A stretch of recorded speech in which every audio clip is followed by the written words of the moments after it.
In 1997, a noir masterpiece slipped into theaters with little fanfare, yet it would go on to challenge the biggest blockbuster of the decade and redefine an entire genre.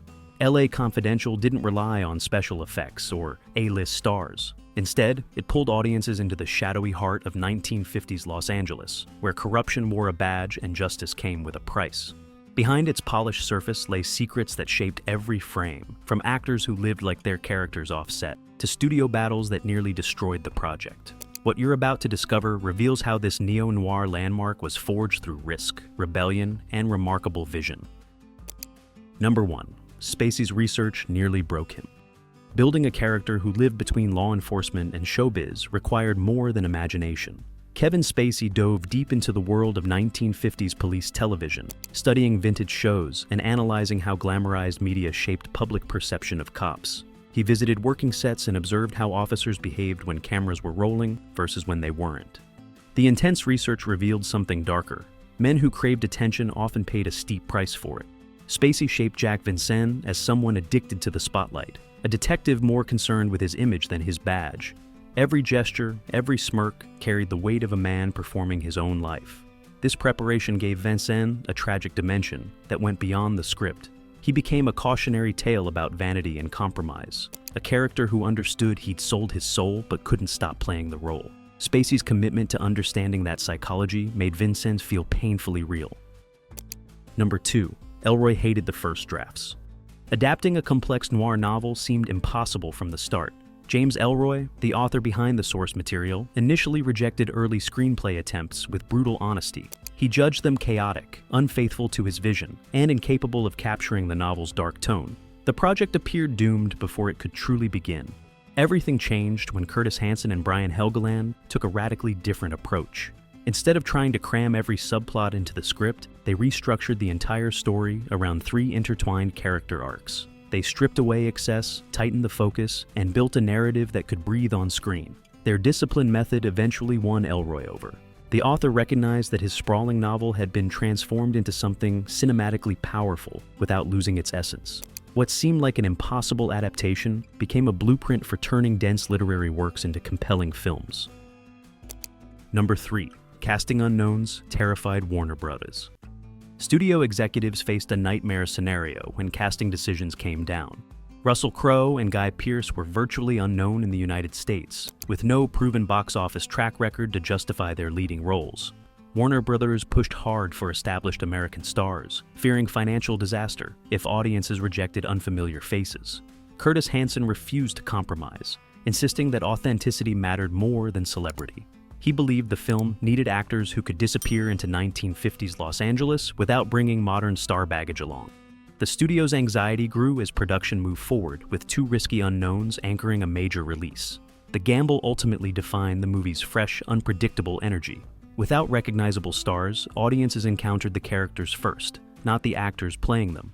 This casting courage became a defining choice that helped the film feel dangerous and real in ways a safer approach never could have achieved. Number 4. Crowe's deep dive into Bud White. Creating a character fueled by rage required understanding how violence shapes a man. Russell Crowe prepared by studying real LAPD officers, focusing on those who'd experienced trauma and carried it silently. He researched trauma psychology to understand how some men internalize their anger instead of expressing it openly. Crowe focused on the quiet habits of people who live with contained violence, the controlled movements, the watchful silence, the sudden eruptions. He shaped Bud White as someone whose intensity came from restraint rather than constant aggression. Every physical choice reflected a man holding something dangerous just beneath the surface. This preparation gave White depth instead of caricature. Rather than playing an angry brute, Crowe crafted a damaged protector whose violence had purpose and pain. The performance showed how method and research could transform a potentially one-dimensional character into someone audiences feared and sympathized with simultaneously. Number 5. Pearce built Exley from the ground up. Transforming into Edmund Exley meant erasing everything familiar. Guy Pearce had to remove all traces of his Australian background and rebuild his character through posture, vocal control, and rigid mannerisms. He studied interrogation procedures to understand how strict adherence to rules could define a personality. Pearce shaped Exley's moral precision through physical choices, the way he sat, the controlled tone of his voice, the measured responses to chaos. He created a man who used procedure as armor, someone whose rigidity masked deeper insecurities. Every gesture reflected a character trying to prove himself worthy in a corrupt world. The transformation went beyond accent work into complete physical reinvention. Pearce made Exley feel like he'd been raised in a specific social class with specific values, creating a believable contrast to the rougher cops around him. His commitment to building the character from scratch gave the film one of its most complex and fascinating figures. Number 6. Spacey designed Vincennes cool persona. Creating a detective who belonged half in law enforcement and half in Hollywood required attention to every detail. Kevin Spacey personally selected many aspects of his character's style, from the slicked back hair to the tailored wardrobe to the effortless attitude. He drew inspiration from Rat Pack swagger and the celebrity cop cliches that dominated 1950s culture. This collaboration with costume and hair departments made Vincennes feel like a walking advertisement for himself. Every element screamed calculated cool, the look of someone who knew cameras might be watching. Spacey understood that style was substance for a character like this. The result was a detective who seemed to glide through crime scenes. Vincennes became a man performing confidence while hiding desperation, someone whose carefully constructed image was both his greatest asset and fatal flaw. Spacey's design choices made that contradiction visible in every frame. Number 7. The script no one thought could work. James Ellroy's novel carried a reputation as unfilmable for good reason. The sprawling story contained dozens of characters, multiple intersecting plots, and a complexity that seemed impossible to condense into 2 hours. Curtis Hanson spent years grappling with the challenge, knowing one wrong choice could collapse the entire structure. The breakthrough came through ruthless editing decisions. Hanson merged characters, eliminated subplots, and tightened everything around 3 detectives whose stories naturally intertwined. He built a narrative that preserved the novel's essence while making it accessible to audiences. This restructuring proved that impossible adaptations just need the right approach. By focusing on character rather than plot density, Hanson created something that worked on its own terms. The once unfilmable novel became a masterclass in adaptation. Number 8. Real police files shaped the tone. Historical research went far beyond basic fact-checking for this production. The filmmakers dug into real corruption cases from the 1940s and 1950s Los Angeles police, uncovering documents that revealed institutional rot beneath the polished surface. These files showed how police misconduct could be systematically buried under carefully managed public relations. The documents influenced everything from dialogue to character motivations to the overall atmosphere. They revealed patterns of abuse, cover-ups, and officers who operated above the law while maintaining heroic public images. Truth provided the foundation for fiction that felt disturbingly authentic. This commitment to historical accuracy gave the film moral weight it couldn't have achieved through imagination alone. By grounding fiction in documented truth, the filmmakers created something that resonated far beyond typical crime drama. Number 9. Hidden mirror motifs everywhere. Visual symbolism runs through every scene with deliberate precision. Curtis Hanson used mirrors, doubles, and reflective framing to emphasize themes of identity, deception, and fractured morality. Characters constantly see themselves in reflective surfaces, forcing audiences to question who these people really are beneath their facades. Many scenes intentionally echo earlier moments, creating visual parallels that show how the 3 detectives are reflections of one another. They represent different responses to the same corrupt system: violence, ambition, and compromise. The repetition reinforces how their paths keep intersecting. These layered visual choices reward careful viewing.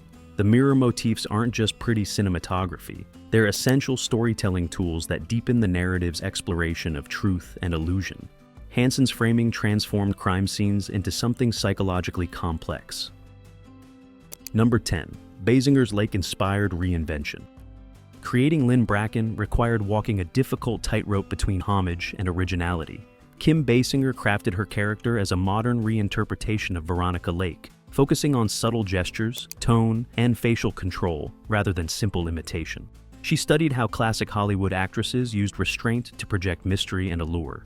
Basinger understood that Lynn needed to feel like she belonged to the 1950s while remaining psychologically complex.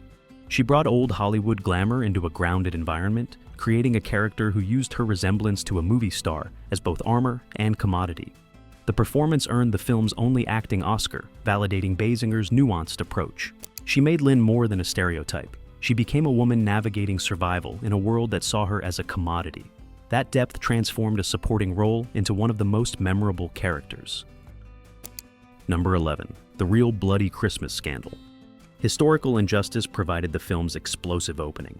The true 1951 Bloody Christmas incident saw police officers brutally assault several Mexican-American men in custody, creating a scandal that exposed deep institutional problems. The event became national news and forced uncomfortable conversations about police accountability and racial violence. This real tragedy became the historical backbone for the film's opening tensions. The filmmakers used it to establish the moral stakes immediately, showing how corruption and violence were woven into the department's fabric.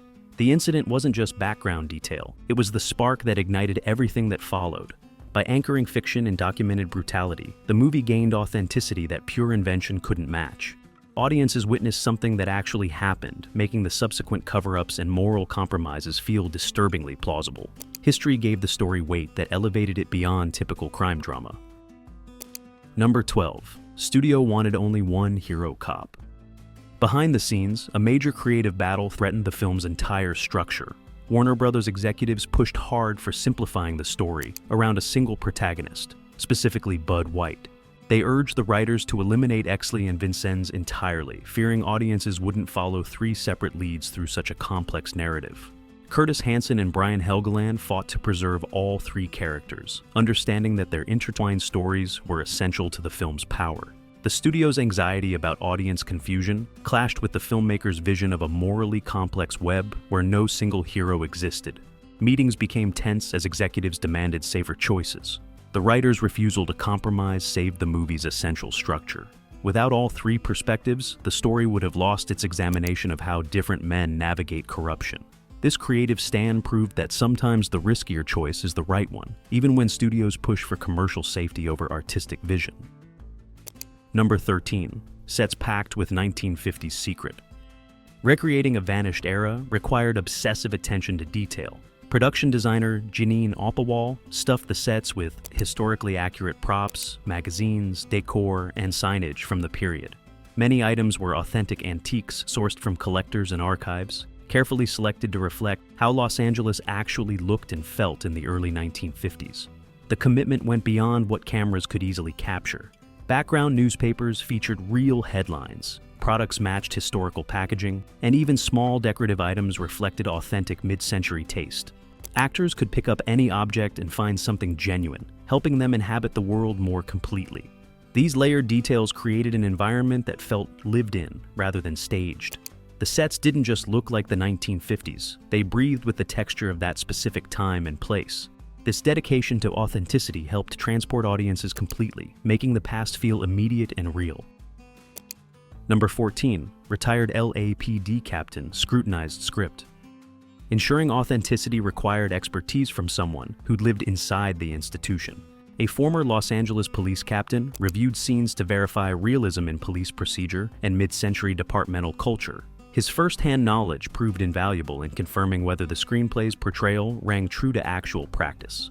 The captain confirmed that the script's depiction of corruption and internal politics resembled historical realities within the department. He helped refine dialogue, clarified procedural details, and validated that the moral compromises shown on screen had real-world precedents.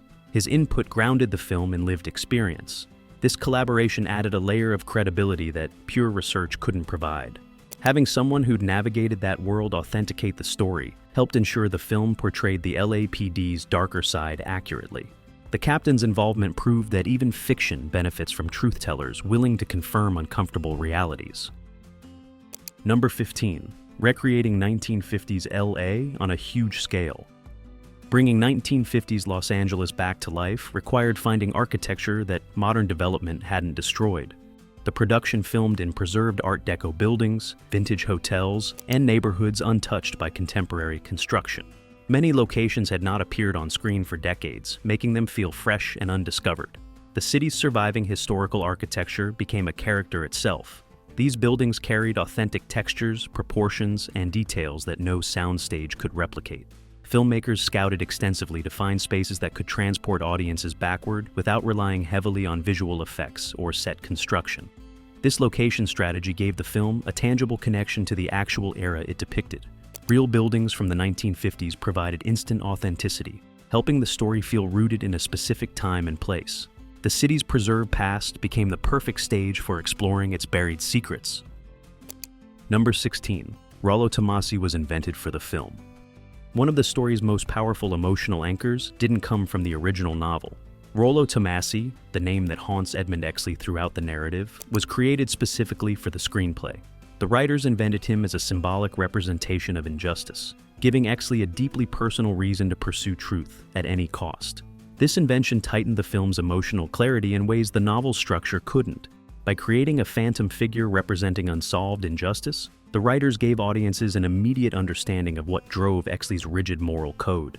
The name became shorthand for everything wrong with a system that let guilty men walk free. The addition strengthened the climax significantly, making Exley's final confrontation feel cathartic on multiple levels. When he finally confronts real corruption, he's not just solving a case, he's avenging a ghost that shaped his entire worldview. This fictional creation proved more dramatically powerful than strict adaptation could have achieved. Number 17. Crowe lived like Bud off set. Method preparation extended beyond rehearsal into daily life. Russell Crowe intentionally lived in a cramped apartment during production to heighten his physical presence in small spaces. The confined environment affected how he moved, making Bud White's intimidating silhouette feel natural when cameras rolled. Crowe even adjusted his drinking habits to match the character's lifestyle, understanding that small behavioral choices accumulate into authentic performance.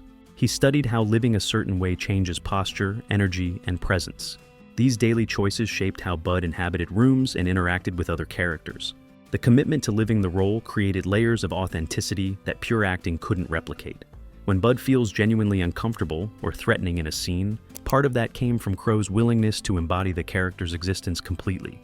This dedication transformed preparation into something closer to temporary transformation. Number 18. The book's ending was much darker. James Ellroy's original conclusion offered no satisfying resolution. The novel ends with Dudley Smith surviving and maintaining control, offering no cinematic showdown or moral victory. Evil simply continued operating, protected by institutional power, a bleak but realistic ending that wouldn't work on screen. The filmmakers re-engineered the finale to deliver a more explosive, morally charged confrontation. They created a shootout that forced characters to choose sides and face consequences, giving audiences cathartic release while maintaining noir's moral ambiguity. The change made Smith's corruption finally meet accountability. Ellroy initially disliked the alteration, feeling it compromised his vision's darkness. However, he later praised its effectiveness for cinema, recognizing that different mediums require different storytelling choices. The modified ending proved that adaptation sometimes means improving upon the source material for its new format. Number 19. Noir tributes hidden in every frame. Classic crime cinema's DNA runs through every scene. The film contains countless references to noir's golden age, from specific lighting choices mimicking 1940s cinematography to camera angles borrowed from genre masterpieces. Props, posters, and even character names echo earlier classics, creating a rich tapestry of homage. These references reward viewers familiar with noir history while remaining invisible to general audiences. A poster glimpsed in the background might reference a classic film, or a shot composition might mirror an iconic moment from decades earlier. The tributes enrich the experience without demanding recognition. This layered approach to genre history helped establish the movie as both homage and evolution. By honoring what came before while creating something distinctly modern, the filmmakers showed deep respect for noir's legacy. The hidden nods became a conversation with cinema history. Number 20. Goldsmith's score made the mood. Music shaped the film's emotional landscape as much as any visual element. Composer Jerry Goldsmith blended jazz and orchestral tension to evoke 1950s Los Angeles while keeping the score emotionally modern. His work guided tension, character emotions, and pacing throughout, becoming an invisible but essential storytelling tool. The score avoided pastiche, refusing to simply recreate period music. Instead, Goldsmith created something that felt timeless, honoring the era's musical vocabulary while serving contemporary dramatic needs. His themes underscored moral complexity, making audiences feel characters' internal struggles without dialogue. Goldsmith's contribution demonstrated how great film music elevates without overwhelming. The score never called attention to itself, yet its absence would have left emotional holes throughout the narrative. His work became the film's pulse, keeping audiences connected to the story's beating heart beneath the noir surface. Number 21. How they tame the novel in the edit. Condensing a dense, sprawling novel into a coherent film required surgical precision. The editors used index cards and structural diagrams to visualize the entire narrative, building strict rules for what scenes could stay and which had to go. Every choice balanced clarity, pacing, and dramatic tension. The editing process revealed which subplots served the core story and which distracted from it. Characters were combined, timelines compressed, and entire sequences eliminated to maintain forward momentum. The team treated each scene like a negotiation between the novel's complexity and cinema's need for focus. Their decisions created a film that feels complete despite omitting massive portions of source material. The editing transformed overwhelming detail into streamlined storytelling, proving that adaptation success often depends on knowing what to cut. The result honored Ellroy's vision while creating something that worked on purely cinematic terms. Number 22. The only movie that challenged Titanic. During the 1998 awards season, one film emerged as a genuine rival to the year's biggest phenomenon. While Titanic dominated box office records and popular culture, LA Confidential became the critical favorite that sparked serious debate. Industry insiders and critics questioned whether spectacle or craft should define excellence. The conversation revealed a cultural divide about what cinema should be. Titanic offered epic romance and technical achievement, while this noir reminded audiences that smaller-scale storytelling could be equally powerful. Awards ceremonies became battlegrounds where these competing visions clashed repeatedly. Though Titanic ultimately won Best Picture, the competition elevated both films. The debate proved that different types of excellence could coexist, and that challenging the biggest movie in the world didn't require matching its scale. Sometimes the best rival is the one that plays an entirely different game. Number 23. How the film revived neo-noir. The late 1990s saw noir largely relegated to pulp status or parody. Then this film arrived and reminded everyone why the genre mattered. Its blend of classic style with modern storytelling influenced a generation of filmmakers who dismissed noir as outdated. The movie proved the genre could still deliver sophisticated adult drama. Studios suddenly greenlit projects they'd previously considered too dark or complex. The success demonstrated that audiences would embrace morally ambiguous characters and cynical worldviews if the storytelling earned their trust. Neo-noir returned as a serious prestige category rather than genre exercise. This cultural impact extended beyond immediate imitations. The film's influence appears in crime dramas, television series, and independent films that followed. It marked the moment when noir regained respectability, showing that old forms could feel urgent and contemporary with the right vision behind them. Number 24. 2 TV pilots, 0 series. Television tried twice to capture the story's magic in episodic form. A 2003 pilot starring Kiefer Sutherland attempted to expand the world, while a 2018 CBS pilot earned positive reactions but wasn't picked up for series. Both efforts struggled to compress the novel's complexity into sustainable television structure. The failed adaptations revealed why some stories resist serialization. What works as a self-contained film becomes unwieldy when stretched across multiple episodes. The carefully balanced 3-character structure that worked perfectly for 2 hours couldn't support seasons of television without losing focus. These attempts demonstrated that different mediums demand different storytelling approaches. The material's strength came from compression and focus, qualities that long-form television undermines. Sometimes a story finds its perfect format, and trying to reshape it only exposes why the original worked so well. Number 25. A legacy that keeps growing. Time has been remarkably kind to this neo-noir landmark. Critical appreciation has climbed steadily over the decades, with many filmmakers and critics now considering it one of the greatest crime films ever made. Its reputation has grown precisely because it avoided trends and focused on timeless storytelling.